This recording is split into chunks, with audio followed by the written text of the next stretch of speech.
hadalka dhaadheer iyo hadiga islaamka qaylada iyo hadalka oo kor loo qaadahay waa qaanuun xumo aan u qalmaynin qofka muslimka ah ee reemagaalka ah diinteena islaamku waa diin aad u taageerta wanaagga iyo ilbaxnimada iyo inay dadku istixgeliyaan sidaas darteed ay isaga diiday in dadku ay codka kor isugu qaadaan oo ay isku qayliyaan marka ay hadlayaan ilaahay subhanahu wa ta'ala isagoo arintaasi ka hadlayna waxa uu yiri waqsid fi mashika waghdud min sawtik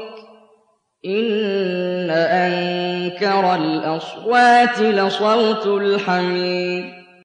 dhaxdhaxaadso socodka codkaagana hoos u dhig cod la dhibsado waxa ugu daran midka dameeraha wuxuu kaloo alla yiri yaa ayyuhalladheena aamanuu laa tarfa'uu aswaatakum fawqa sawti an-nabiyyi wa laa tajharuu lahu bilqawl ولا تجهروا له بالقول كجهر بعضكم لبعض أن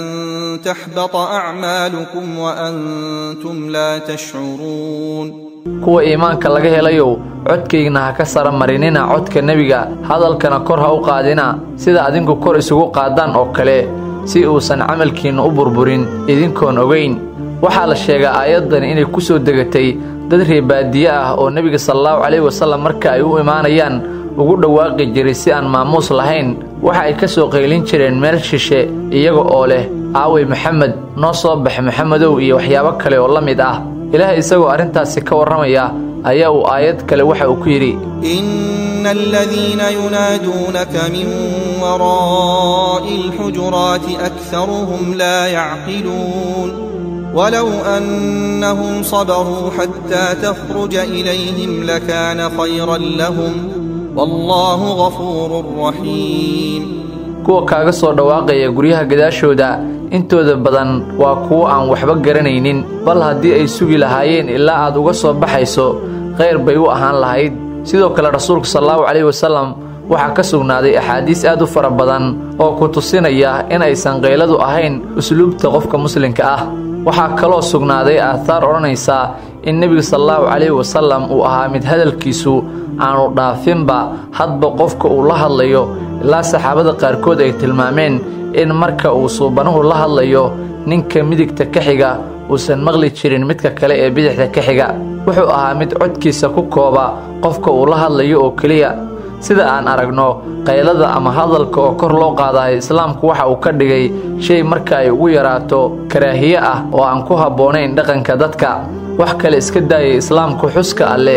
iyo digriga oo ah waxa uu alle ugu jecel yahay waxa dunida guudkeeda saaran ayuu xitaa u diiday in codka sare loogu dhigo maanta se waxa la yaab leh in duulka uu manhajka u yahay diinka dadka faraya ilbaxnimada iyo is-ixtiraamka ay ka aradan yihiin intooda badan akhlaaqdan sare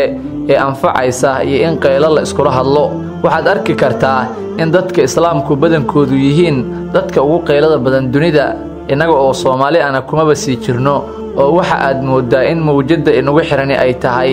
tii loogu talagalay codbaahinta sidoo kale waxa aad arki kartaa in aan la qabsanay oo aanan inteena badan kari karin in aan aayar u hadalno dadka aan wadamadooda u qaxnay ee dunida ku noolna waa ay inagu barteen arintan oo aad bay inoola yaaban yihiin marka aan sheekaysanayno ama aan telefoonka ku hadlayno meelaha qaarkoodna waxa la sheegaa in dadka ajaanibta ah ay diidaan inay raacaan basaska ay Soomaalidu raacdo maadaama ay aad u qeylo badan yihiin ugu dambeyntiina walaalayaal waxa inala gudboon inaan joojino caadadan qeylo hadalka ah oo ah mid liidata oo uusan islaamku ogolayn si aan u noqono dad ilbax ah oo aan dadka kale ku dhibin qeyladooda like muuqaalka sidoo kale share dheh ama others ka noo taab mahadsanid